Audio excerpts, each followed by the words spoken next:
김태현의 사자 보이스 정치쇼인 사자 토론 네 번의 패널 소개해드립니다. 현근택 변호사, 더불어민주당 강성태 부대변인, 국민의힘 김종욱 정 최고위원, 김근식 국민의힘 송파병 당협위원장입니다. 안녕하세요. 네, 안녕하세요. 네, 안녕하세요.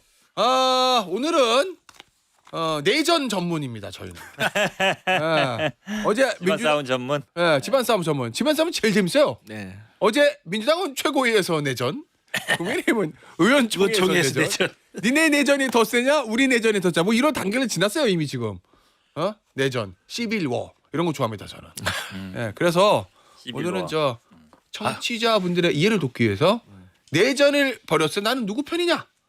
이걸 명확히 하고 가겠습니다. 자, 김종국 최고위원한테 물어보는 게 중요하기도 해요. 뭘 물어봐요? 몰라서 물어요? 예. 같이 잘린 사람이에요 지금. 그렇죠. 내전의 한축 당사자. 내전의 한 당사자입니다. 뭐 한동훈 전 대표. 우리 현근택 변호사에게도 안 물어봅니다. 이재명 대통령 맞죠? 아니에요? 아니 저는 뭐 선거를 앞두고 있어서. 그렇지. 왜냐하면 당 대표한테 잘못 보이면 그래. 어떻게 할 거야. 아니 근데 제일 곤란한 싸움이 엄마 아빠 싸우는데 엄마 편이냐 아빠 편이냐 물어보는 사람이 제일 미워요. 뭐 그래 양육권 하려면 물어봐야지. 또 아니 엄마가 살래 그건 아빠가 재판 살래? 갔을 때 얘기고 재판 물어봐야지. 가기 전에는 어른들이 너 엄마 편 들래 아빠 편 들래 그러면 어 애들이 되게 곤란해하거든요. 그래요? 그럼 제가 뭐 여당을 안 물어보겠습니다. 제가 그냥 안 물어볼게요. 예. 내가 대충 답은 아는데 안 물어볼게요. 공식적. 한동훈 그죠? 다 아는 거고. 자 김근식 최고위원은요? 아니, 장동혁 한동훈 그러면 당연히 한동훈이죠. 근데 한동훈에게 쓴소리를 하는 한동훈. 아니 뭐 뒤에 건 중요하지 않고 일단은 명확히 했어요.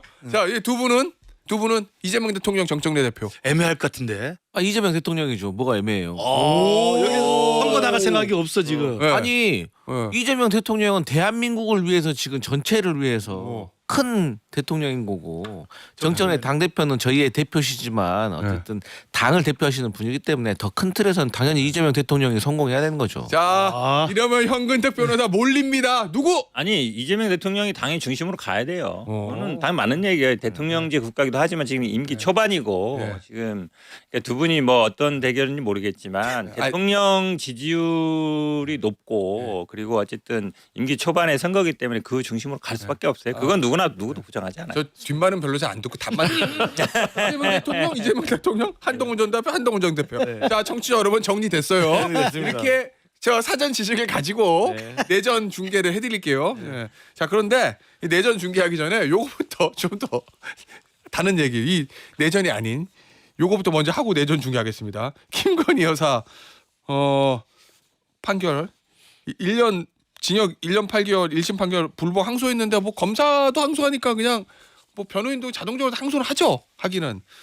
근데 이제 구체적 주장을 보니까 그래프 목걸이 안 받았다는 거거든요. 지금 현근택 변호사 입장에서 정치적 거 빼고 그냥 순수하게 변호사 입장에서 요거 좀 그래프 목걸이 안 받은 거 좀 다퉈볼 만하다고 생각한 거잖아요. 그렇죠. 어쨌든 진술이 좀 엇갈리고 있으니까 결국은 아마 변호인들이 주장은 두 개겠죠. 하나는 사실 오인 부분에 대해서 지금 말씀처럼 안 받았다. 그다음에 두 번째는 법리적으로 설령 받았다고 해도 그게 뭐 대가 관계라든지 청탁 관계는 없다. 요거는 사실은 이런 뭐 뇌물이나 정치자금 사건에서는 항상 나오는 얘기예요. 물증이 없을 경우에 진술만 있을 경우에는 영수증 받고 계좌로 주는 경우는 그렇죠. 근데 사실은 뭐 진술이라는 게 결국은 그러면 얼마나 믿을 수 있느냐를 보는 거라서 우리가 이런 사건에서 물증 나오긴 쉽지 않거든요. 누가 녹음해 놓거나 찍어 놓은 게 아니면. 그래서 이거는 뭐 의뢰에 있는 얘기다. 진술이 모순될 경우 아마 지금 진술이 약간 갈리는 걸로 알고 있거든요. 그러니까 그런 부분 그다음에 그래 받았다 해도 청탁 없었다. 그것도 뭐 항상 나오는 얘기예요. 그러니까 의례적으로 나오는 얘기다라고. 별로 받아들이기는 쉽지 않을 것 같다. 글쎄요. 근데 뭐 1심에서 판단을 그러니까 대부분 무죄가 되는데 이 부분은 유죄로 인정된 거잖아요. 그러면 사실은 항소심에서는 오히려 무죄로 인정된 부분도 유죄로 인정될 가능성이 많지. 지금 유죄로 인정된 부분까지 뒤집어지기는 저는 쉽지 않다고 봐요. 검찰이 유리하다. 특검이. 알겠습니다. 자, 그런데 이게 중요한 게 아니고 지금 재판은 자기들이 알아서 하는 거고. 그건 재미없어. 알아서 하는 재판 알아서 하겠죠. 지난주에 JTBC에서 방송한 김건희 여사 다큐. 이런 얘기가 있습니다. 2024년 총선 전에 윤 전 대통령의 국민의힘 의원들 몇 명을 불러서 얘기하다가 혹시 말이야 내 부인 이거 광주에 출마하는 거 어떻게 생각해? 뭐 이렇게 물었다는 거예요. 전혀 안 닮았어요. 안 비슷해요? 네, 전혀 안 닮았어요. 상당히 비슷한데요. 그래요? 너무 아부하시는 거 아니에요? 아니 상당히 비슷해요. 감싸 줍시다 우리. 그래. 한 잔 드시고 해야 되는데 안 드셔가지고. 멘정에서 그런가 봅니다. 어쨌든 김건희 여사의 광주 출마설을 의원들에게 얘기했었고 그 뒤에 강남 출마설도 돌았고 당시 대통령실 출입한 기자가 문건도 본 적이 있다. 이른바 힐건희 프로젝트. 맞아요? 당시 맞는지 제가 어떻게 알아요? 모르는데 그때 당시에 그런 얘기들이 있었어요. 힐건희 프로젝트. 아니 그게 아니고 김건희 여사를 뭐 어디 광주에 그 호남에 출마시키든가 아니면 뭐 서울에 강남이나 이런 쪽에 출마시키려는 그런 얘기들이 있었다라고 아마 거기 이제 들은 사람들이 있으니까 그 얘기가 번져서 그랬겠죠. 예. 다들 미친 거 아니야? 뭐 이렇게 얘기를 했죠. 말이 안 되잖아요. 근데 윤석열 전 대통령의 마인드에는 그런 생각이 있었던 모양이에요, 실제로.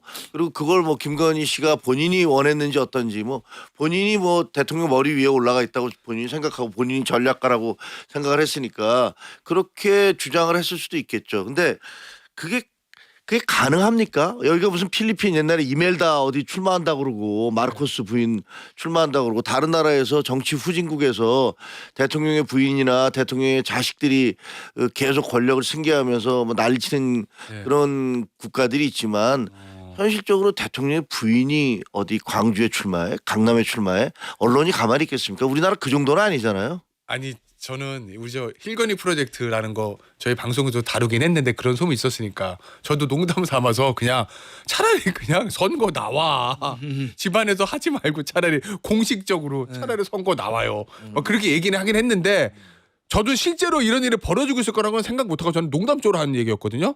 근데 구체적으로 지역도 있다는 거잖아요. 하나 광주는 왜 광주예요 근데? 돼? 광주 나오면? 그러니까 제가 또 광주인이지 않습니까? 네. 근데 이제 광주에 비엔날레를 갔다가 네. 광주 사람들이 너무 자기를 좋아해 줬다는 거 아니에요. 그래서 그런 분위기를 느꼈다는 거 아닙니까? 알겠다. 예, 그래서 실제로 문건도 만들고 행동 강령도 만들었다는 거 아닙니까? 광주 비엔날레 갔다 나를 네. 좋아하니까 나오면 될 거다. 예. 그래서 이제 저는 이제 광주인으로 이제 광주 사투리로 말씀드리면 네가 뭔디?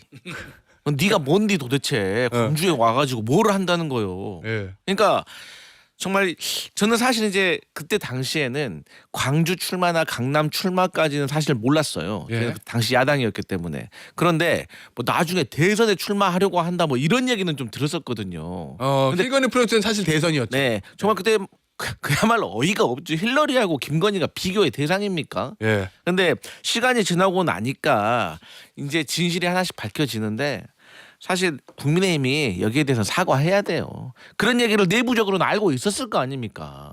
그러면 거기에 대해서 지적을 했었어야죠. 대통령실 얘기 아닌가요? 그러니까 예. 대통령실에서 자기들끼리 무슨 상상을 했는지 여사 라인들이 소위 말하는 무슨 상상을 했는지는 뭐 우리가 구체적으로 모르는 거고 근데 이런 일이 있었다는 게 좀 충격적이죠. 충격적이고 힐러리 또는 힐건희 프로젝트라고 한다면 두 가지를 자기들은 유사하다고 생각한 거죠. 예. 제가 볼 때 아니 우주 속의 자기들 세상에 산 거지만 힐러리가 클린턴을 만들었잖아요. 사실상 예. 그 아칸소의 촌사람을 힐러리가 대학에서 그 선택해서 예. 대통령까지 만들었다고 평가를 하잖아요. 예. 그러니까 김건희 생각은 똑같을 거. 내가 저 지질이 못난 결혼도 못한 윤석열 검사를 내가 선택해서 검찰총장 시키고 대통령 시켰다고 착각을 할 거예요. 예. 그러니까 힐러리랑 똑같다. 그다음에 또 힐러리는 그다음 어떻게 됐습니까? 클린턴 퇴임하고 나서 자기가 대선 후보가 돼요. 예. 물론 본선은 떨어졌지만 자기도 대선 후보까지 해서 정치를 오히려 내가 본격적으로 해보겠다. 이런 황당한 우주 속의 망상에 빠져 있었던 것 같아요. 근데 이런 생각을 했으니까 그런 국정농단을 하고 이렇게 김건희를 지키려고 대통령이라는 사람이 현직에 있으면서 당내 개혁파들하고 싸우고 당내 비대위원장 당 대표랑 뭐 죽이려고 하고 결국 개헌까지 했다는 거 아닙니까? 예. 그러니까 제가 이게 망상 속에 정말 참담한 일이지만 예. 그들 머릿속에는 가능했을 수가 있다. 자기들 중심으로 우주가 돌아가니까. 저는 알겠습니다. 저는 좀 안타까워요. 뭐요? 실제로 나왔으면 예. 민주당이 아마 국민의힘이 저 개헌 저지선 이하로 아마 할 수 있었을 텐데. 그러니까 차라리 출마를 했으면 아니, 더 출마했으면 좋아요. 차라리 오히려 더 나았을 텐데 왜 접었어요? 계속 나오죠. 모르죠 우리는. 그런데요. 아유 비상계엄도 한 사람들이 무슨 일은 못 하겠습니까? 아니 그러니까 이거를 했어야 되는데 왜 안 해가지고. 할게요. 알겠습니다. 자 그런데요. 나오려고 그래도 당시에 한 비대위원장에 도장 안 찍었을 거예요. 도장 안 찍었을 거예요. 그래서 사이가 안 좋아졌나? 알겠습니다. 자 내전 보겠습니다. 이제 내전 어디부터 할까요? 야당, 여당, 야당부터 하겠습니다. 야당부터. 예. 야당이 더 세게 싸우나 보다. 예. 야당 내전부터. 하는 이게 어제 이제 그 의원총회가 있었고 거기서 난리도 아니었다고 하고 재심 투표 얘기 나왔잖아요. 장종욱 대표의 이거 사실은 제일 처음에 김용태 의원이 저랑 인터뷰할 때 요 자리에서 얘기한 거거든요. 그렇죠. 야, 당원의 뜻을 좀 물어봐야 된다 이거. 재신임 투표 얘기했어요. 그랬더니 어제 이미자 의원도 투표 결과를 100% 수용하는 것을 전제로 한 전당원 지도부 재신임 투표하자. 김민수 최고위원은 당 대표의 목을 날리려면 너희들은 국회의원직 걸어라 뭐 이렇게 얘기했어요. 뭔가 이 재신임 투표를 두고 이미자 의원을 비롯한 주류가 보는 시각하고 김용태 의원을 비롯한 대안과 미래 측에서 보는 거가 조금 결과 예측치가 좀 다른 것 같거든요. 강성필 부대는 어떻게 보십니까? 근데 저는 일단 김용태 의원이 이제 주장하는 취지에 공감합니다.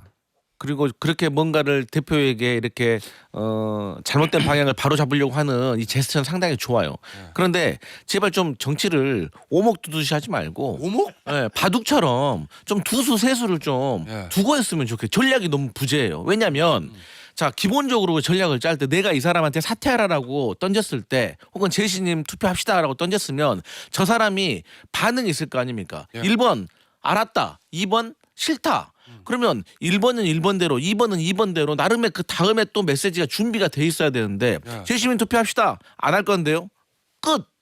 이게 뭐냐고요. 그러니까 이게 할 수 있는 방법으로 접근을 해야지. 예. 아니 또 그냥 정당의 구조로 봤을 때 이 당 대표가 그러면 어떤 상황에서 어떤 기준일 때 재신임 투표를 하는 거죠? 그것도 명확하지 정해진 게 않잖아요. 없죠. 당연히 없잖아요. 없으니까. 그렇기 때문에 이게 너무 공허하다. 차라리 예. 사퇴해라. 깔끔하잖아요. 그런 식으로 좀 접근을 해야지. 아니면 친한계 의원들처럼 차라리 물러나라 오시장처럼 네. 물러나라 이렇게. 그러니까 제가 전에도 그 대안과 미래 이분들이 한동훈 전 대표 제명하기 직전에도 장동욱 대표 찾아갔다고 했잖아요. 네. 그때도 징계를 철회하라고 했잖아요. 네. 철회하라고 해야지 그 다음에 붙이는 것들이 뭐 수위를 낮춰라. 그럼 뭐 수위를 어떤 기준으로 얼마큼 낮추는 거예요? 그러니까 저는 좀 국민의힘 현역 의원들이 좀 싸울 때 예. 좀 치밀하게 좀 싸웠으면 좋겠어요. 그러니까 내전 안 되니까 참 참전을 거대하게 하시네. 그 재신임 투표 얘기는 김용태 의원이 처음 꺼냈는데 김용태 의원 입장에서는 장 대표한테 면죄부 주려고 꺼낸 거는 같지는 않고 당연히. 그러니까 네. 김용태 의원은 그렇게 선거를 하면 그러니까 아마 당원들에 의해서 쫓겨날 수 있다라는 그런 계산에 의해서 한 것 같아요. 네. 근데 그걸 받아들이는 또 그 장동혁 대표 측에서는 이미자 의원은 지금 그러니까 경북 도지사 나가려고 뭐 목을 메고 있잖아요. 그러니까 그분이 이제 당장 받아서 그럼 가보자. 이긴다 장 대표. 이긴다라고 생각을 한 것 같아요. 대안과 미래 김용태 의원을 비롯한 대안과 미래 쪽에서는 이거 걸면 장 대표 어려울 거야. 요 위험할 거다라고 네. 주장을 하는 거고. 근데 사실 현실적으로 지금 현 상황에서 전당원 투표하면 그 주류가 이길 가능성이 꽤 높죠. 높고 예. 그리고 우리 당에 있는 신천지라든가 통일교라든가 예. 자유통일당 그다음에 조원진당 뭐 그다음에 황교안당 이 이중 당적자들이라든가 이런 분들이 아직 저는 상존하고 있다고 보거든요. 그러니까 그런 부분들에 대한 정리가 제대로 안 된 상태에서 이게 그 투표가 이루어지면 글쎄 이게 뭐 하나만한 투표가 될 수도 있어요. 그러면 친한계에서는 이거 안 받고 그냥 물러나라. 그렇죠. 어제는 그러니까 그 재심 투표보다 그냥 사퇴. 김종혁 최고도 그러셨고 친한계 의원 열 몇 분인가요? 16. 네, 16분도 사퇴를 바로 요구했던 게 예. 사실은 합리적으로 생각하면 사퇴 전에 이 단계를 고민해 볼 수 있죠. 근데 안 한 이유가 현실적인 판단이 깔려 있는 거예요. 그러니까 예를 들면 장동혁에 대한 재신임을 묻는 것도 있지만 그 전에 사실은 이 강제 제명 조치에 대해서 전당원 투표를 묻는 것도 요구할 수는 있거든요. 예. 옛날에 후보 강제 교체 때 한번 이게 제동이 예, 걸렸잖아요. 예. 그러니까 당원들의 생각이 좀 살아있고 합리적이라고 판단이 되면 후보 강제 교체처럼 막을 수 있다는 판단이 서면 그걸 요구할 수 있어요. 예. 근데 그게 안 될 것 같으니까 사실은 그걸 다 건너뛰고 사퇴로 바로 한 거거든요. 그런 면에서 보면 최근에 당명 개정도 마찬가지잖아요. 예. 몸은 그대로인데 그냥 그 간판만 바꾸겠다고 당명 개정하는 걸 다 물어봤어요 우리 당원들한테. 네. 저는 반대를 했습니다만 그때도 전체 당원들 중에 25% 정도만 그 투표에 참석합니다. 예. 4명 중에 3명은 안 해요 투표를.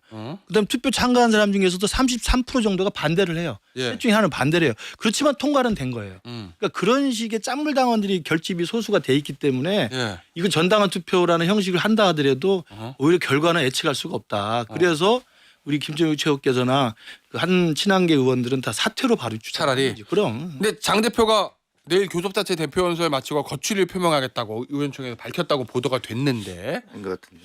거취 발표는 안 할 것 같은데. 저는 오히려 이거 보면서 이 생각 들었어요. 다 뭐 건다 그랬잖아요. 네? 다 건다 그랬는데 이거 지금 저 김용태 의원은 어쨌든 당대표 직을 걸라는 거잖아요. 시민투표 말은 안 했지만 예, 뭐 하자는 그건 얘기는 만약 또- 거기서 뭐 부결 나오면은 당대표 사퇴해라는 얘기고. 예. 그러니까 김민수 최고 같은 경우에는 그럼 뭐 의원직 걸어라. 어. 그 임미자 위원장도 나는 뭐 그럼 뭐 상임위원장 자리 걸겠다 이러는 거잖아요. 수용한다 그러면 이분들이 뭘 다 뭘 그러니까 자기 것도 아닌데 다 네. 걸어놓고 하자는 얘기인데 정치가 이렇게 되는 것도 좀 그런데 근데 저는 이런 얘기 봤어요. 그러니까 상임위원장 자리나 물론 뭐 당대표 자리를 걸겠다고 본인 얘기는 안 했지만 그러니까 김민수 의원은 원외다 보니까 그러니까 국회의원이 직을 건다는 거는 사실은 굉장히 어려운 일이거든요. 그러니까 이게 뭘 걸려 그러면 사실은 등가성이 있어야 돼요. 예, 예, 근데 예. 자기들 갖고 있는 거 내 거는 안 걸고 다 남의 거 보고 걸라 그러고 있어가지고. 상임위원장은 어차피 어디 출마하려면 그러니까 내놔야 되는 거잖아요. 그러니까 그건 별 의미가 없는 얘기예요. 말도 안 되는 소리 하고 있어요. 제가 사실 이 정도 수준 되면 제가 생각했을 땐 장동혁 대표는 지방선거에서 패배해도 물러나지 않을 사람이거든요. 그렇게 보세요? 저는 그렇게 봐요. 저도 그렇게 봐요. 그렇기 때문에 진짜. 저도 그렇게 봐요. 정말? 재신임인 투표가 아니라 네. 사실 현실적인 것은 너 만약에 지방선거 패배하면 물러나 요 정도가 저는 현실적인 제안이고 압박인 것 같아요. 그건 압박에 당연한 근데 얘기. 패배 당연한 얘기인데 당연한 걸 안 하려고 한다니까요, 사람은. 패배 기준을 최대한 낮춰서 2018년도에 우리가 이렇게 폭망했던 적이 있는데 그거보다는 낫지 않느냐 뭐 이런 식의 얘기를 한다라든가 뭐 네. 이런 걸로 해서 넘어가려고 할 텐데 지방선거 패배도 안 물러난다. 그렇죠. 어저께 저녁에 어제 이제 선거인데? 4시간 가까운 의총이 있었잖아요. 의총에서 뭐 갑론을박이 있었는데 저는 깜짝 놀란 게 언론 보도에 나온 장동혁 대표가 얘기했던 얘기 뭐요? 했던 얘기 뭐냐면 단계의 내용 자체가 문제가 된다는 게 아니다. 단지 그것을 가지고서 패널들이 무슨 지령받듯이 간첩들이 지령받고 행동하듯이 여론 조작. 단계의 내용을 보고 그걸 가지고 밖에 나가서 방송 같은 데서 얘기함으로써 여론을 조작한 그것이 문제다. 라고 얘기를 했더라고요. 저는 그거 보고 기절하는 줄 알았어요. 아니, 저도 최고위원, 그때는 다 최고위원이었지만 단계에 가입도 안 했거든요. 아니, 도대체 첫째, 그 내용이 문제가 아니라면 왜 지금까지 그 내용이 문제가 아닌 걸 갖고 이렇게 문제가 돼서 그 논란을 삼았어요? 두 번째, 아니, 어떤 패널이 단계에 들어가서 그 단계 내용을 보고 밖에 나가서 방송에 가서 얘기를 합니까? 그 내용도 전부 다 신문에 있는 사설, 칼럼, 기사 이런 것들인데. 그리고 세 번째, 그분들이 주장하는 게 다 말이 맞아서 이게 문제가 된다 하더라도 그러면 왜 그걸 한동훈 대표가 그걸로 제명을 당해야 되는 거예요? 그러니까 말이 너무 안 되는 얘기를 어저께 당대표가 본인 스스로 제가 얘기하더라고요. 장동혁 대변인이 돼가지고 얘기를 해드릴게요. 1번 본인 스스로 예전에 뭐 저 사무총장하고 최고위원 할 때 그거 단계 아무 문제 안 돼요. 그런 얘기 했으니까 논리적 모순이 없으려면 판사 출신인데 네. 그러니까 그게 문제가 아니라 지금 김종혁 최고처럼 밖에 나가서 떠드는 사람이 문제다 이렇게 얘기하는 거예요. 다른 거를 가져와야 당연히. 된다. 그렇죠. 자기 합리화를 위해서. 자기 합리화를 하는 거예요. 법조인이 말 안 해도 그러니까 하는 거예요. 당연한 얘기죠. 법조인이 법조인의 마음을 이해해주네. 제가 잠시 대변인 입장이 돼서 아니 그리고 경찰의 수사가 나오면 문제가 되면 자기가 책임지겠다 그랬어요. 그럼 경찰 수사를 하면 밖에 나가서 홍보한 우리 패널들을 수사해야겠네. 그것도 그 판사들이 항상 법정에서 하는 얘기예요. 수사 결과 지켜보고 합시다. 나중에 만약에 막 변호사하고 막 검사가 싸우잖아요. 그러면 수사 결과 지켜보고 그때 가서 합시다. 길 추정 이거. 그렇죠. 잘 대변이 됐죠. 아니 공당 대표가 어떻게 그런 말이 안 되는 논리적으로 전혀 앞뒤가 안 맞는 얘기를 내가 설명을 잘 했죠. 해놓고 할 수가 있냐고요. 근데 이제 중요한 거는 장동혁 대표가 이거 수사 의뢰한 겁니까? 그래가지고 수사 결과에 의해서 불법이 있으면 하겠다는 거지 앞으로. 예, 정확히 없으면 얘기하면 본인이 아니, 물러나다? 잠깐, 한동훈 경찰 대표가 조- 고소를 했잖아. 그렇지. 경찰 이호선 조사로 당구장도 고소를 했으니까. 자, 경찰 조사로 한 전 대표 징계가 잘못된 것인 게 밝혀지면 나는 정치적 책임을 지겠다. 그러니까 어제 아니, 이게 무슨 의총 말인지 잘 모르겠어. 근데. 그러니까 어제 의총은 사실 시작이 대한과 미래가 요청을 해서 긴급하게 열린 거예요. 그러니까 대한과 미래 측에서는 징계가 부당하다.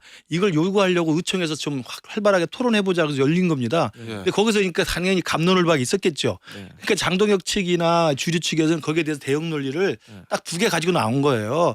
야 걸려면 너들도 걸어.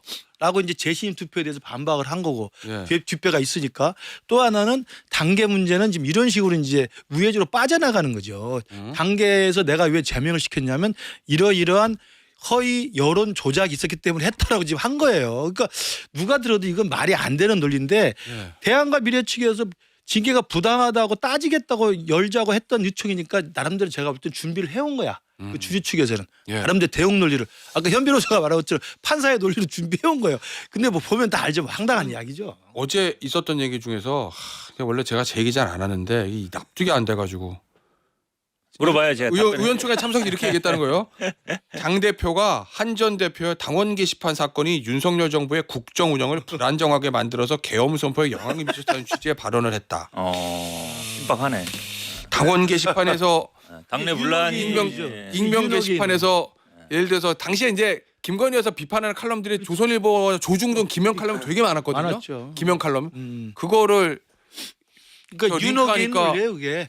그때 비대위원장 그리고 당대표 한동훈이 김건희 리스크를 계속 문제 제기하면서 대통령과 갈등을 했고 둘이 싸우면서 결국은 지지율이 떨어졌고 결국 총선도 졌고 계엄까지 이르렀다. 그래서 우리가 망했다. 이 논리가 윤호긴의 아주 단순한 일관된 논리예요. 망상이죠. 그렇죠. 그러니까 그게 지금 장동혁도 거기에 지금 젖어 있는 거죠. 만약에 그 말이 사실이라고 한다면. 당원 게시판 국정 운영 그래요. 안정성 국정 지지도- 운영 지지도 하나. 불안정 그럼. 그래서 비상계엄 그렇지, 이렇게 야 정말 아니 근데 신박한- 뭐 그래 복잡해요. 한동훈이 윤석열 배신해가지고 그게 문제가 벌어졌다는 거고 지금 알겠습니다. 한동혁 대표도 맨날 그거 하네요. 옛날에 어쨌든 한동훈하고 다 같이 가다가 지금 뭐 배신한 거 아니냐. 서로 배신해 야, 뭐 계속 하고 있는 하나 거예요. 더 볼게요. 오세훈 시장이 장동혁 디스카운트 얘기했어요. 그만큼 서울시장이 좀 선거가 어렵다는 걸 나타내는 거예요 지금? 그렇지 않겠어요. 네. 좀 여론조사 해보니까 뭐 여론조사 결과를 발표할 수는 없지만 다 지잖아요. 그리고 격차가 점점 벌어지고 있고. 예. 근데 제가 알기에는 오 시장님 그 밑에 있는 참모들이 이거 그 탄핵에 대해서도 빨리 정리를 해야 된다 이런 예. 얘기들을 계속 한 걸로 알고 있어요. 근데 오 시장께서 좀 지켜보다가 이제 도저히 이건 안 되겠다. 예. 그러니까 뭐 어떻게 보면 그 오 시장님 스타일과는 좀 다른 강경한 발언을 하고 있는 거잖아요. 예. 장동혁 리스크 때문에 이제 선거 못 치르겠다. 근데 그게 뭐 오 시장만 그렇게 생각하겠습니까? 자 그런데 다른 지자체장은 아직 조용합니다. 그 이유는 저 광고 듣고 3부에서 나눠보죠. 김태현의 정치쇼 3부 사자 토론 내전 중계 방송. 일단 야당 내전을 마무리 좀 하고 여당 내전. 네. 별로 싫어하시는 것 같아요. 여당 내전하는 거. 아니 제가 네. 그 할 말이 있거든요. 여당 내전에 대해서? 네. 알겠습니다. 야당 내전. 아, 그럼 드릴게요. 신박한. 신박한. 신박한? 아니 일단 김종욱 최고위원은 네. 다른 지자체장 왜 조용해요? 오세훈 시장은 저렇게 세게 나가는데. 각자가 이제 뭐 뭐랄까 그 공천에 대한 어떤 그런 두려움이 있겠죠. 뭐. 현역 진짜 광역 자치단체장도 오 시장 같은 경우는 이제 워낙 몸집이 크시니까 오 시장을 함부로 어떻게 하기는 어려워요. 네. 아무리 뭐 장동혁 대표가 저 정권을 갖고 있다 하더라도. 근데 다른 쪽 지자체장, 광역단체장들은 상당히 좀 뭐랄까 두려워하는 것 같아요. 아, 나 공천 못 받을 것 같아. 부산도? 뭐 그런 것 같아요. 그게 아니고 사실은 이제 서울은 판때기가 어느 정도 정리가 됐고 예. 판때기를 해도 되나? 아무튼 뭐 예. 대충 방향이 정해졌는데 오세훈 시장으로 아니죠 단적으로. 아니 지금 뭐 고성국이나 이런 분들은 다 컷오프 시킨다고 하니까. 오세훈 시장 날린다고 그러던데. 그러니까 뭐 반발하는 거고. 아 그럼 오세훈 시장은 이젠 뒤가 없다. 그렇죠. 어? 다른 분들은 예. 아직 여지가 있는 거예요. 결론이 안 난 거죠 한마디로 얘기하면. 어. 그러니까 조용히 있는 거죠. 그럼 속된 말로 오세훈 시장은 이미 나는 고성국 그쵸. 씨로부터 팽 당한 사람 팽이 아니고 고성국 씨가 나를 찍었으니 이미 뭐 컷오프 시키느니 뭐 다음이다라고 하고 그래요? 있기 때문에 네. 오세훈 시장 입장에서는 가만히 있으면 죽는 판이니까. 근데 오세훈 반발할 수밖에 시장은 없는 거죠. 지금 컷오프 당하잖아요. 바라고 있을 겁니다.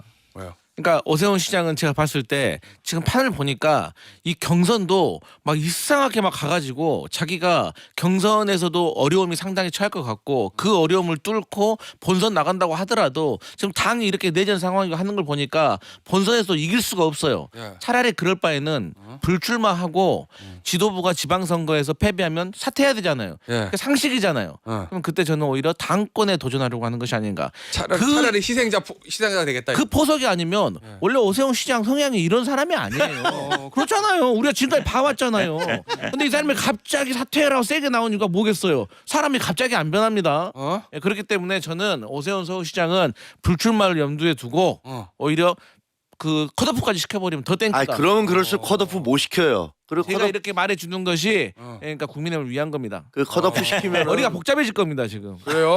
예. 야 신박하게 한다는 게 이거였어. 네. 예. 아 근데 역시 강석필 부대변인이 그 당내 그러니까 민주당내 무슨 그 이슈에만 지령을 받는 게 아니라 야당 쪽 이슈에도 지령을 받는 모양이에요. 알겠습니다. 이쪽저쪽 봤습니다. 자, 그런데 이 상황에서 존영 논란이죠. 존영. 이 존영 논란이 예전에 조원진 당시 의원이 2016년 진박감별사 할 때 대통령 존영을 걸어야 된다 뭐 이런 거 해가지고 한번 난리가 났었거든요. 근데 이번에도 존영 논란. 결국 이거예요. 고성국 씨가 유튜브에서 전두환 전 대통령은 피 흘리지 않고 민주화를 이루는 사람이기 때문에 그 사진을 국민의힘 당사에 걸어야 된다 이렇게 얘기했어요. 그러니까 친한계 의원들이 난리가 나가지고 제명하자. 일단 국민의힘 공보실에서는 공식 멘트는 뭐라고 나왔냐. 전직 대통령 존영 게시 주장은 전혀 검토하고 있지 않으며 이를 확대 재생산하는 개인 또는 매체는 엄정 대응할 거다. 이 얘기거든요. 이 얘기는 장 대표의 생각은 고성국 씨와는 다르다 뭐 이 얘기 같긴 한데 이 논란 어떻게 보십니까? 누구? 예. 저는 이게 그런 단호한 입장을 보이려면 바로 나왔어야죠. 예. 고성국 씨가 이 주장을 한 게 한참 전이에요. 지금 며칠 됐어요. 예. 그래서 이게 논란이 커지니까 이른바 친한계 의원들이 윤리에 지금 징계를 요청한 거 아니에요? 예. 그러면 그때 즉시 나와서 단호하게 이 존영 논란에 대해서는 우리는 아무런 결정한 게 없고 단대 안 된다라고 이야기를 했어야 되는데 눈치 보고 있다가 이게 이제 사태가 좀 커져서 결국 윤리라고 하는 부메랑처럼 돌아온 자기만의 어떤 그 딜레마 상황이 생기니까 이걸 사전에 차단하려고 저는 제가 볼 때 꼬리 자르게 하는 거죠. 근데 그 맥락도 자세히 보면 예.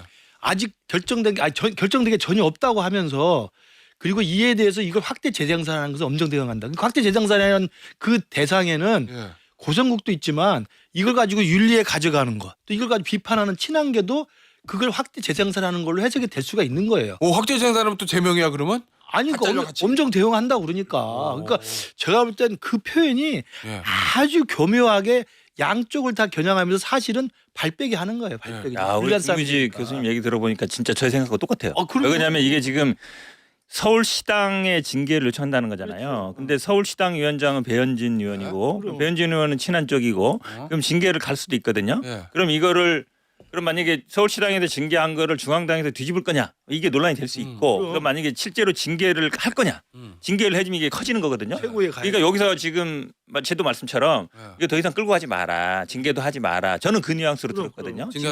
징계 그러니까 서울시당에서 징계도 하지 마라 그런 뉘앙스로 들어서 고성국 씨를 보호해야 된다 이런 거예요 그럼? 약간 그렇게 보였어요. 왜냐하면 이게 불리한 구도로 싸움이 확대되는 거예요. 어. 왜냐하면 서울시당에 윤리에 징계 요청을 했고 네. 서울시당 윤리가 따로 있습니다. 따로는 있겠지만 네. 그래도 근데 거기서 결정을 하면 결국 최고위로 가서 최종 의결해야 돼. 그렇죠. 그러면 이 한동훈 전 대표랑 똑같은 상황이 자기 직면해. 그러면 그걸 자기가 안 한다고 하는 것도 너무 옹색한 거잖아요. 그러니까 그 사전에 차단하려고 근데 발을 빼는 거예요. 이게 저는 이거 좀 약간 단어 가지고 시비 거는 것 같아서 조선일보가 사설로 이렇게 썼거든요. 국힘 당사의 전두환 윤석열 사진을 장 대표도 같은 생각인다? 요 사설이에요. 네. 뭐 거기에 대한 답인지 모르겠는데 공보실 공식 멘트에 전직 대통령 사진 게시 주장은이 아니라 전직 대통령 존영 게시 주장은 전혀 검토하고 있지 않으며 뭐 굳이 이렇게까지 극존칭을 할 필요가 있었을까? 내가 좀 단어 가지고 시비 거는 게 좀 제가 너무하는 거예요. 아니, 아니면 단어가 상당히 중요한 의미가 있잖아요. 근데 2026년 이 상황에서 지금 전두환에 대한 사진 건다는 게 이게 상식입니까? 그런 걸 뭐 피를 거의 안 흘렸다? 도대체 거의의 기준은 뭡니까? 그리고 지금 광주 같은 경우는요. 이 5.18에 대한 직접 피해자, 배우자 잃고 아버지 잃고 오빠 이런 직접 피해자인 유가족들이 있는데 장도혁 대표 한 달에 한 번씩 호남 온다면서요. 안 와도 된다니까요. 이런 거나 똑바로 하세요. 바로 뭐 제명을 해야지 무슨 뭐 서울시당이고 뭐고. 그냥 걸라 그래. 그냥 걸라 그래. 근데 우리 당사에는 그냥 걸라고 그래는 이승만 전 대통령, 그다음에 박정희 전 대통령, 그리고 YS 이 김영삼 전 대통령 세 분의 사진이 걸려 있어요. 예. 근데 이명박 대통령하고 박근혜 전 대통령은 안 걸려 있어요. 예. 그건 그분들이 아마 재판을 받았다 뭐 이런 이유일 거예요. 박근혜 대통령 탄핵도 당하긴 했지만. 그런데 그 이분들이 윤석열 전 대통령의 계엄과는 완전히 다른 거잖아요. 좀 다르죠, 그건. 이건 어떻게 보면 뭐 약간의 정치적인 그 정치 보복 내지는 정치적 그 공방 이런 것들이고 거기다가 무슨 뭐 개인이 뭐야 그 최순실이 문제가 되든가 아니면 BBK라든가 뭐 이런 것들이 과연 그게 대통령이 감옥에 갈 정도의 문제냐는 그렇게 따지면 뭐 이쪽에서는 아 그럼 그 이재명 대통령은 괜찮은 거야?라고 당장 나올 수밖에 없는 거예요. 근데 이런 논란이 있는데 윤석열 전 대통령은 완전히 다른 얘기잖아요. 이거는 군대를 동원해서 이른바 위로부터의 내란을 한 사람이고 그다음에 전두환, 노태우 이 두 분도 마찬가지예요. YS 대통령이 네. 이분들과 합당을 통해서 결국 권력을 잡은 다음에 이 사람들 특별법 만들어서 감옥에 보냈잖아요. 그리고 그 5.18 광주 때 네. 얼마나 많은 사람이 죽었습니까? 그런데 이런 분들을 다시 정통으로 내세우겠다? 이거는 뭐 당이 완전 어떻게 가려는지는 전 이해가 안 돼요. 알겠습니다. 여당 내전으로 가겠습니다. 두둥. 자, 야 어제 최고위에서 이현주 최고위원 하늘 아래 두 개의 태양은 있을 수 없다는 것이 진리인데 대통령 임기 초반에 2인자, 3인자들의 당권과 대권을 향한 욕망, 본인들이 간판이 되려는 욕망이 표출된 결과다. 생 라이브로 정청래 대표 옆에 앉아서 자, 이 말을 들은 정청래 대표는 어떤 생각을 했을까요? 1번 어떻게 알았지? 날카로운데. 2번 뭐라는 거야? 나의 이 진위를 몰라줘? 뭐였을까요? 1번과 2번. 저는 예? 2번이라고 생각합니다. 예? 2번이라고 생각합니다. 몇 번? 2번. 2번? 네. 요즘 점점 더 솔직해진다. 2번. 네. 정 대표의 뜻은 이게 아니에요? 아 근데 네. 저는 그래요. 이제 예. 이현주 최고께서 왜 이랬을까? 네, 뭐요? 이현주 최고는 나에게 모욕감을 줬어. 네. 이거? 뭐 그건 잘 모르겠고 예. 어쨌든 제가 지령 받은 바에 따르면 이럴 때는 주장을 하는 게 아니라 설명을 하는 겁니다. 현상에 대해서. 설명. 예, 예. 그러니까 이제 이현주 최고께서는 예. 어쨌든 당내에서 우리 많은 분들이 뭐 조국 혁신당하고 합당할 수도 있다 이런 생각은 해요. 예. 하지만 왜 지금이냐? 그리고 합당을 해서 뭐 부직갱이라도 좀 더 해야 된다고 하는데 이거 부직갱이 얹히려다가 지금 판이 깨지는 거 아니냐 이런 걱정을 하시는 분들이 분명히 있어요. 예. 그러면 당의 최고위원이면 우리 자유분방한 민주정당 아닙니까? 그렇기 때문에 당연히 당원들의 마음을 당대표에게 전달할 수 있는 겁니다. 예. 그러니까 또 반대편 그 문정복 최고위원께서는 또 당대표 면전에서 그 품격을 지켜라 또 이렇게 얘기하시잖아요. 그러니까 저는 여기에 대해서는 어쩔 수 없는 논의가 필요한 거예요. 이게 웃으면서 할 수 있는 얘기 아닌 거예요. 그렇기 때문에 할 만큼 했기 때문에 이게 분출이 됐고 그래서 이제 논의를 통해 가지고 예. 합당을 할 것인가 말 것인가 좀 빨리 결정을 지어야 된다. 왜냐 이게 실무적으로도 2월 안에 합당이 완료가 되지 않으면 이게 3월로 넘어가면 이 경선 선거 관리가 어려워집니다. 예. 예를 들어 조국혁신당 사람들은 자기들끼리 경선하고 우리는 민주당끼리 경선했는데 합당이 되면 또 다시 경선하는 겁니까? 출마자들은요 경선이 더 치열하고 더 상처가 크기 때문에 본선 경쟁력을 위해서라도 저는 이 문제를 그냥 빨리 매듭지어야 된다고 생각합니다. 지령받은 설명 말고 의견 어때요? 의견이요? 예. 우려스럽습니다. 그래요? 이현주 최고의 말이 조금은 전혀 없는 얘기는 아니에요? 근데 아, 거기에 좀 덧붙이면 진짜? 네, 제가 왜냐하면 거기에 잠깐. 아니 이거 의견 이거 중요해. 잠깐만요. 그럼 이현주 최고위원의 저 얘기가 권력 투쟁론이잖아요. 완전 없는 얘기는 아니다. 저럴 수 있다. 권력 투쟁론. 이현주 최고위원 얘기 그렇지. 2인자가 3인자 합쳐서 그렇지. 1인자를 그럼. 자리를 넘본다. 그러니까 이제 이 합당에 대해서 요거 의견 부정적으로 맞아요? 보시는 분들은 네. 그렇게 오해할 수가 있어요. 그러니까 저 왜? 부분에 대해서 제가 조금 더 저의 그 추측과 그 첩보를 섞어서 말씀드리면 첩보까지. 예. 어제 말한 그 면전에서 서로 주고받는 공방은 2015년인가요? 그때 문재인 당대표 당시 했던 봉숭아학당 시즌2입니다.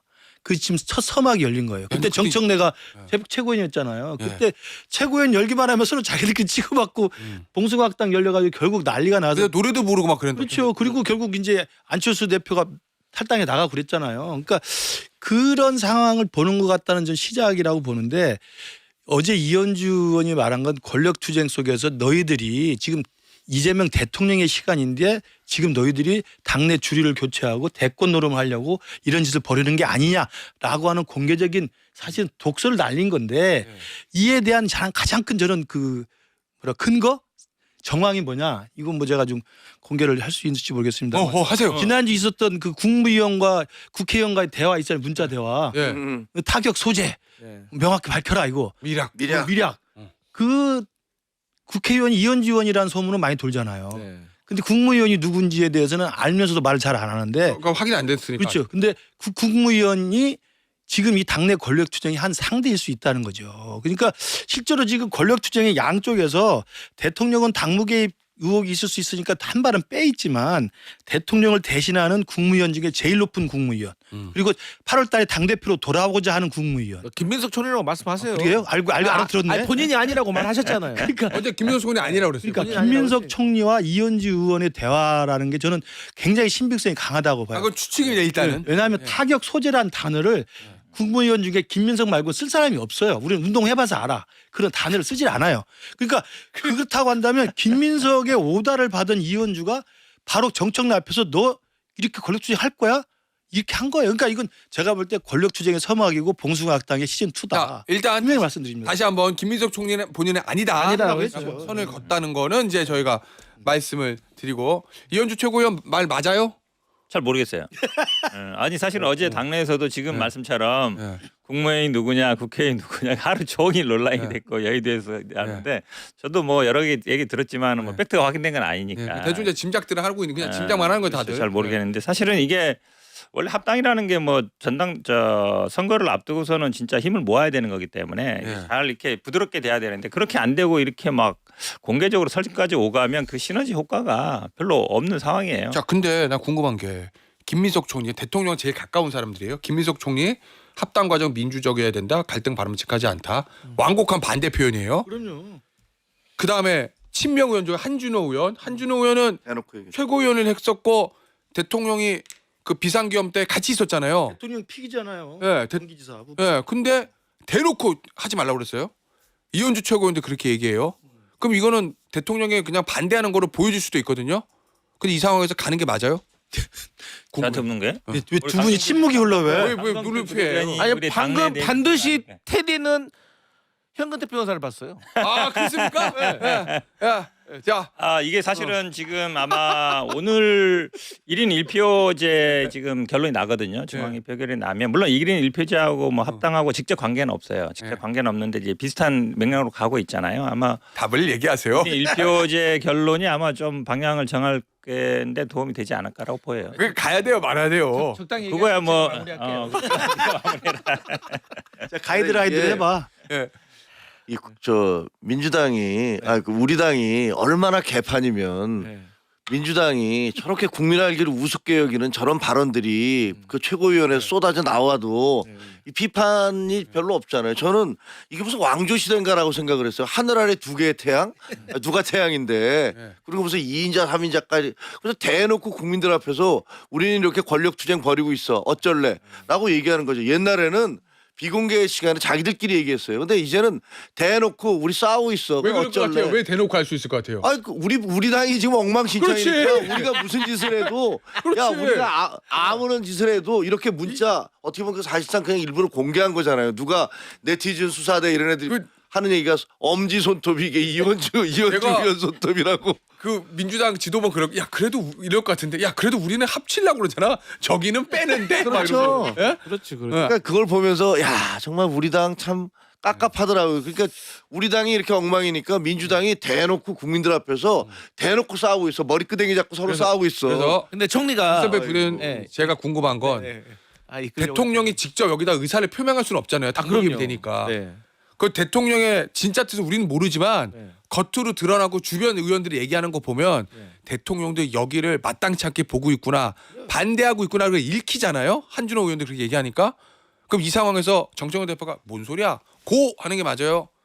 고만하자 하는 게 맞아요? 거기에 대한 우리의 지령은 대통령 끌어들이지 마세요. 어. 대통령을 끌어들이지 마십시오 이 일에. 그렇기 때문에 저는 총리의 발언을 해석을 하면 총리가 과정도 중요하다고 했잖아요. 그 예. 이유가 뭐냐면 결국에 합당이 되면 뭐 합니까? 예. 과정이 너무나도 제대로 된 수기가 없고 합의가 없이 그냥 빨리 밀어붙이기 식으로 해가지고 합당만 하면 합당 후에도 예. 이게 분명히 불협화음이 날 거라고요. 저는 사실 걱정되는 게 뭐 예를 들어서 뭐 차별금지법이라든가 뭐 토지공개념이라든가 이런 것들에 대해서 사실 당내 의견이 막 갈릴 수도 있잖아요. 예. 그런 걱정들이 있어요. 그렇기 때문에 저는 논의를 충분히 해야 된다. 저는 좀 근데 그래서- 논의를 이대로 충분히 하고 그 논리로 가잖아요. 그럼 정청래가 이겨요. 그러니까 왜냐하면 뭐 지금 오늘 당원 1인 1표제 뭐 결론 난다는데 지금 당원 구성이나 그동안에 박찬대가 아웃되고 정청래가 압도적으로 당선된 걸 봤잖아요. 그리고 이번에도 그 보궐선거 때도 최고위원 된 거 봤잖아요. 그러니까 당원 투표를 하고 당내의 주인인 당원들의 선택에 맡긴다 그러면 정청래 가자는 대로 갑니다. 근데 지금 반대는 이재명 대통령을 중심으로 해서 김민석, 한준호, 이현주 그다음에 저 누굽니까? 박홍근까지 강북구까지 다 반대하고 있잖아요. 그러면 이게 권력투쟁에 맞붙은 건데 정청래가 고 해가지고 당원들이 결정했습니다 하고 가버리면 대통령은 어떻게 될 것 같아요? 제가 볼 때는 이건 지금 이재명 대통령이 요즘에 한밤중에도 막 트위터하고 열받아서 막 폭풍 트윗하는 게 정청래한테 화를 내고 싶은데 못 내니까 부동산 거기다 내는 거야 지금. 그래요? 아, 그건 너무 비하게. 아니 심리 상태가 그래요. 이런 어떻게 할 수가 없으니까 너 이거 부동산 안 팔면 너 죽어 이렇게 지금 하는 거예요. 지금 부동산 아니고- 글 아침에 또 올렸는데 대통령이. 계속 올린다니까. 예. 그 정청래 겨장한 겁니다. 제가. 근데 이게 글이 잠시만 좀 더 강해졌는데. 강해지죠. 예. 감히 나한테 내 부동산 눈앞에서 투기로 이렇게 불로소득 얻겠다는 수십만 다주택자의 눈물이 안타까우신 분들께 묻습니다. 이들로 인한 높은 주거 비용 때문에 결혼 출산을 포기하는 수백 명의 청년들의 피눈물 안 보이십니까? 돈이 막이라더니 설마 마귀에게 최소한의 양심마저 빼앗긴 거 아니겠지요? 갈수록 강도가 세지잖아요. 이전에도 실패했으니 이번에도 실패할 것이라고 기대하고 선동하시는 분들께 알려드립니다. 굉장히 길게 썼거든요 지금. 예, 협박 엄포가 아니라 모두를 위해 필요하고 유용한 일이어서 권고드리는 것입니다. 이번에 그다음에- 마지막 탈출 기회입니다. 이재명은 합니다. 대한민국 합니다. 그러니까 그 캄보디아 글을 올린 것도 삭제한 것도 그게 내가 볼 땐 심리 상태가 이상하다고 느껴지고요. 너무- 대통령이 그렇게 할 필요가 없잖아요. 그리고 지금 이원주 의원이 어제 공개에 발언한 것 중에 대권 욕망, 주류 교체, 대권 뭐 그런 이야기 쓰잖아요. 이건 명백한 거예요. 명백한 예. 거. 그걸 강성필 부대변인이 이제 가이드라인대로 이제 설명을 하려고 그러는데 결과를 보세요. 저는 집권 초반에 1년도 안 돼서 이런 집안 난리 나는 건 전 처음 봤습니다. 처음. 아니 그러니까 저 말씀처럼 사실은 이 임기 초고 아직 뭐 1년도 안 됐는데 이렇게 당내가 복잡한 건 뭐 좋은 건 아니죠. 근데 말씀처럼 이게 뭐 정청래 대표를 향했다기보다는 그러니까 당내 지금 갈등 상황이 사실은 모든 이슈 프레임을 다 잡아먹고 있거든요. 근데 사실은 정책 아까 저는 오히려 그 마지막 말이 좀 눈에 띄던데 예전에는 우리가 다 부동산에 몰빵하는 구조였는데 지금은 대체 투자이 생겼다는 얘기는 한마디로 얘기하면 이제 주식시장으로 가라는 얘기거든요. 돈의 흐름을 글로 좀 이렇게 가고 싶은 얘기인데 근데 어쨌든 부동산에 많이 묶여 있고 우리가 민주당 두 번의 민주정부에서 가장 큰 이제 지적인 실패 원인이 예. 부동산에 잡고 있거든요. 사실은 그리고 또 지방선거에도 부동산 이슈가 될 수밖에 없고 가장 중요한 서울시장 선거에서는 항상 부동산 이슈가 됐습니다. 그런 부분에 대해서 프레임 전환을 시도하는 거라고 저도 봐요. 네. 장 대통령 심리 상태로 지금 심리 상태를 이야기하는 거죠. 김의식 예. 당협위원장도 얘기했는데 장 대표도 대통령의 분노 조절이 안 되는 것 같다 이렇게 얘기했거든요. 대통령 말이 세지는 거 있잖아요. 이거 조금 부담스러운 측면은 없어요. 근데 여당 저는 입장에서? 아무리 생각을 해도 대통령이 당내 문제 때문에 화가 났는데 부동산으로 트위터를 세게 날린다? 이거는 인과관계가 좀 맞지가 않아요. 그냥 이 부동산 문제가 그만큼 중요한 거기 때문에 거기에 대한 시그널을 보내는 거고 대통령의 마음은 모르겠습니다. 당의 합당을 원하시는지 원치 않으시는지. 근데 어쨌든 중요한 거는 지금 당내에서는 이제 합당과 관련된 불협화음은 시작이 됐어요. 그렇기 때문에 저희 입장에서는 이걸 어떻게 최소화시켜가지고 빨리 끝내는가 여기에 초점을 맞추면 된다. 제가 보기에는 그 이재명 대통령은 아까 마음을 얘기하니까 정청래 대표에게 엄청 서운할 거예요. 왜 그러냐면 지금 집권 초기야. 그리고 지지도가 50에서 60%로 매우 높아. 그런데 뭘 믿고 지금 당대표가 저렇게 나서지? 그거는 이재명 대통령의 원천적인 약점이 있기 때문에 그래요. 뭐요? 재판 중단된 상태에서 지금 대통령이 됐잖아요. 그러니까 그런 부분들에 대해서 대통령이 보기엔 야 내가 집권 초기에다가 지지도도 이렇게 높은데 니들이 내 약점을 가지고 지금 나를 지금 협박하는 거지라는 생각이 있을 거예요. 그러니까 이거를 돌파하기 위해서 내가 확실하게 보여주려면 부동산 정책을 만약에 그런 성공을 시그널이 가져다. 있고 이렇게 끝났어요. 된다면 당원들 가만히 있지 않습니다. 자 사자토론 여기서 마무리합니다. 감사합니다. 감사합니다. 고맙습니다.